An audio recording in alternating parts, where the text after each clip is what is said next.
Today, I want to say Ethan Hunt is, in my opinion, the perfect example of moral discipline and ethics. He's better than John Wick and James Bond, and if you think about it, John Wick is driven entirely by anger, by the loss of his dog, and that pushes him into full scale massacre. James Bond, he's a Casanova, exploits women, and he kills without hesitation, even for trivial personal gain. If you look at the very opening scene of Casino Royale, he kills someone just to get a job upgrade, just to be promoted to the 007 status.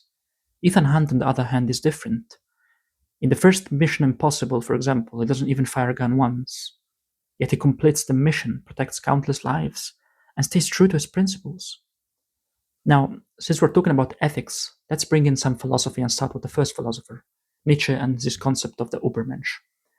Nietzsche's idea of the Übermensch or Superman fits Ethan perfectly. The Übermensch is someone who goes beyond society's imposed rules and creates their own values. This doesn't mean ordinary people are inferior. The Übermensch and the regular human exist in a balance, like the yin and the yang, the good and the evil, Dr. Jekyll and Mr. Hyde. To understand the Übermensch, Nietzsche talks about the three stages of life, each represented by a metaphorical figure. The camel, which represents endurance, submission, and accepting life whatever it brings, with all of its rough patches and difficulties. While this stage teaches patience and resilience, here is the issue. Pure submission won't lead to freedom. That's why we need to jump to the next phase, the lion, which stands for rebellion, saying no to imposed values. The lion kills God, symbolically rejecting the sense of life given by religion or society or by the law. But once you destroy that meaning, you must create your own. Now we have the ultimate phase, represented by the child, ultimate freedom. The child embraces chaos, accepts life's lack of inherent meaning, and enjoys life fully. Carpe diem is its motto. The child is relentless, free, and unchained.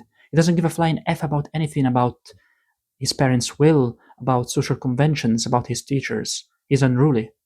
And that's what Ethan Hunt embodies. He faces chaos, betrayal, and danger, yet acts with courage, creating his own moral path, free from fear, revenge, or societal pressures. Now, if you look at the other philosopher, Kant, and especially his categorical imperative, Kant says morality comes from within.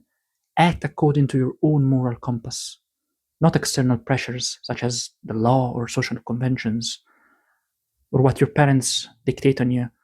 If you rely on outside factors, it's easy to make excuses. True morality is doing what's right simply because it is right, regardless of reward or consequence.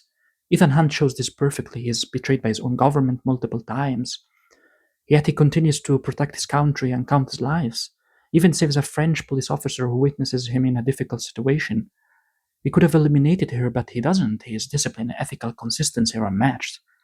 In a world full of revenge driven killers and self serving spies, Ethan Hunt is rare. He's not just clever or fast, he's morally courageous, disciplined, and lives by principles that echo both Nietzsche's Übermensch and Kantian ethics. At the end of the day, you have to do what's right and refrain from doing what's wrong based on your own conscience, not on some abstract question or futile question like, will my actions even matter in a world where evil seems to triumph? Well, the truth is, it doesn't really matter. What matters is that you act with integrity for yourself. Your actions might not change the world in a big way, but here's the important part. The only one you really face at the end of the day, when you put your head on the pillow, is yourself, your thoughts, your conscience. That's the measure that counts. Do right by it, and everything else falls into place. And remember Protagoras' quote, man is measure of all things. Each individual is important and is of essence, at the very least for his own circle.